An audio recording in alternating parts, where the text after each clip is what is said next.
What is up, guys? It's Sky. This is another game of Walker Assault on Cloud City.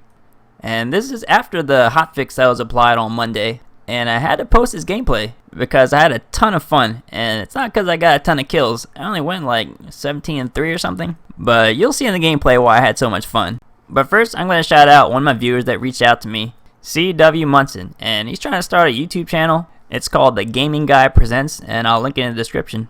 And I checked it out, and there's not much on there, but go over there, give him some encouragement, and tell him to start uploading some videos. Anyways, in the gameplay, I'm playing as the Rebels on Walker Assault Cloud City, and I'm running my trusty ion grenade loadout. But I was thinking to myself, how can I improve this? How can I make it even more amazing? And it dawned on me, why don't I run Scout? Because Scout's a really big help when you're trying to get close to that walker during the bombing run to do damage. Depending on how good the Imperials are, you're actually going behind enemy lines to get close to walker, and sometimes you need Scout. Otherwise, you'll take one step and then 4 or 5 Imperials are just going to gang up on you. And you see in the gameplay, I'm already trying to position to attack the walker as my partner spawns down on me and almost gives me away. But luckily I was quicker on the draw than this guy. But in an event, I'm already thinking to reposition before the end of the phase, well before the bombing run even starts. I'll stick to the edge of the map, stay under cover, and the scout trait is doing all the work for me. And I'm also running jetpack and personal shield, and those are a must as well, because you gotta kind of run across this open area. And you'll see here, the personal shield and the jetpack both save me while I'm trying to get close to the walker. The key is to get close and find a nice hiding spot. And a couple lucky power-ups help too. As you'll see in the gameplay, I end up getting like 2 disruptor rifles on top of the vehicle turret that I got while making my way over to the walker. Now, to be most successful with the scout trait, you want to try to get to that rank 2, because then your blaster fire also doesn't ping you on the minimap.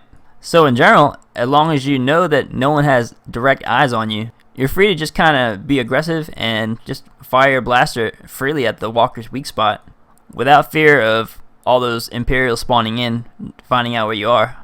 And generally, I'm not a solo dolo kind of guy. I don't go off running off on my own very often. And that may be because my aim is really not that good, and I don't do that well in one-on-one gunfights. So generally, the scout trait really doesn't do me too much good. But I gotta say this, the level 2 on the scout trait is probably one of the best level 2 perks in the game. A lot of the other traits, you have to get them to level 3 before you really get use out of them.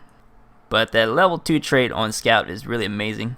And as you can see in the gameplay, I was able to stay up during the entire bombing run.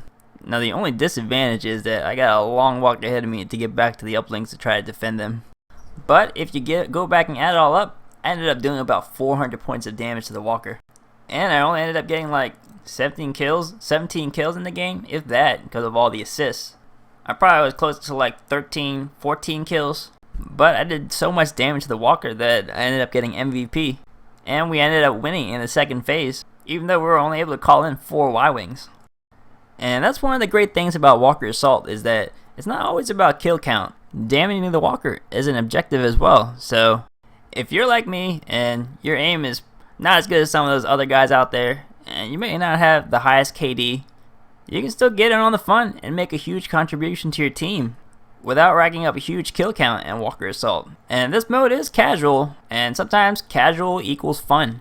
But on another note, it seems to me that the hotfix on Monday, reducing the walker's health on Walker Assault Cloud City, may have swayed the game in favor of the Rebel side. A lot of the games that I played had the Rebels winning in the second phase. But you know, it's a tough balancing act on this mode, because who even really knows what's the right amount of health to give to the walker.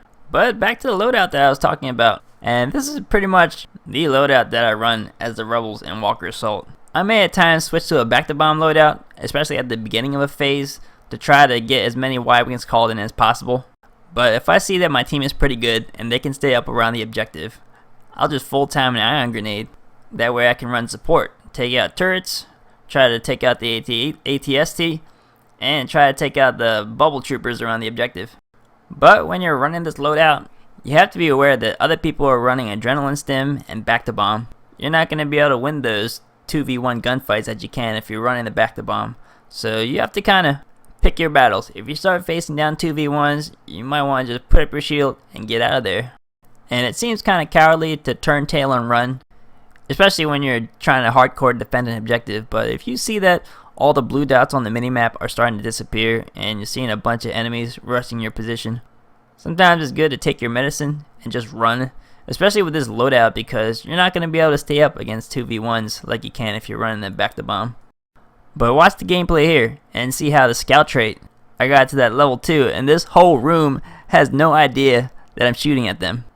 I pretty much clear out this whole room on my own on this money flank. And check out the last guy, he's still peeking out that doorway and I'm shooting him in the back. And this is what I was talking about in the last video. All these objectives on these bestman maps are inside these rooms with 4 entrances. And especially with Scout, it's real nice to be able to just sneak around and go in an entrance that people aren't even looking at. And what have we here? Gee, what a nice place to put a turret. And here's what I think of that. And even though we haven't really called in a lot of Y-Wings, at this point we're going to get as many as we're going to get. And at this point, I'm going to try to think about repositioning so I can get close to the walker. But first, I always try to pick up a good power-up. It's really nice if you can get an orbital strike or a vehicle turret or even a rocket launcher works. And I'll just hoard it until I can get close to the walker during the bombing run. And it's not always easy to get close to the walker. Sometimes the Imperials are dug in, and here I use some fancy footwork to run through this building and kamikaze with a rocket launcher. And it looks like one of my teammates got a money orbital strike, so this game is pretty much in the bag. And you see with the scout trait here, it's a lot easier for me to stay up even though there's a ton of Imperials surrounding me. And like I said in the last video, if you want to use this method to damage the walker, then you're going to have to keep your wits about you. I probably should have killed that guy instead of trying to throw an iron grenade at the walker that was already dead. But in any event, we get the convincing win. Thanks for watching, guys. I'll catch you later.